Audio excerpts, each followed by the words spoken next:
The majority of the art I make is furry art. I enjoy making it and I simply like creating worlds with the characters I've created.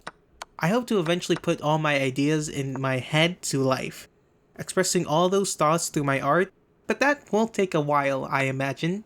But the other form of art I make is abstract art.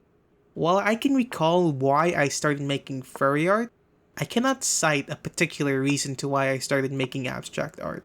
At first, I thought I started making abstract art purely for the experimentation of creating art. But I already did that in my everyday art, so that wasn't right. I then thought it was to express the ideas I have in my head that are too disconnected from the ideas I have relating to my characters. But I had other forms of expression, like writing and poetry, and the abstract art I do generally make has nothing to do with the random thoughts in my head. My abstract art has nothing to do with my dreams, as the imagery in my last few dreams and nightmares are none of the same imagery in my abstract art.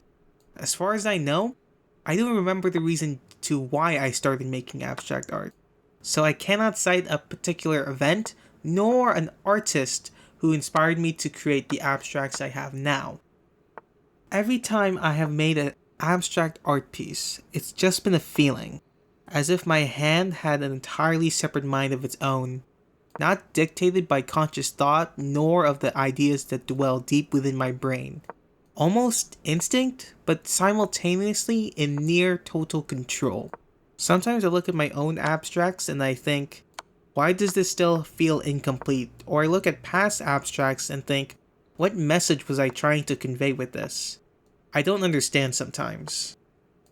Lately, I've been trying to discern a pattern in my abstracts, but I can't. Sometimes there's a figure, maybe two figures, maybe none at all. A lot of the time I use vibrant colors, but other times the colors are muted, and even with one abstract, I use one color, which is technically not a color, gray. If there is a figure, sometimes they're sitting down, standing up, reaching out to something, falling, running, maybe some type of action, or none at all. Also, the background. I might draw a background, or I grab photos from the past and that's the background. I don't know why I chose the photo, I just did.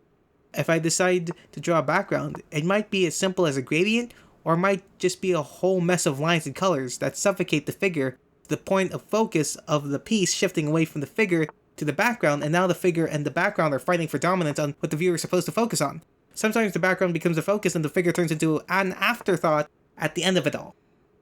Hell, every once in a while, I just can't feel satisfied with what I made. I post the abstract anyway, but when I look at those abstracts that feel incomplete then, it still feels incomplete now. For whatever reason, I just lacked either the skill or had no idea how to complete the incomplete.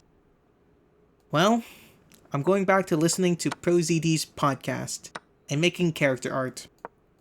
This journal entry was written on November 17th, 12 a.m.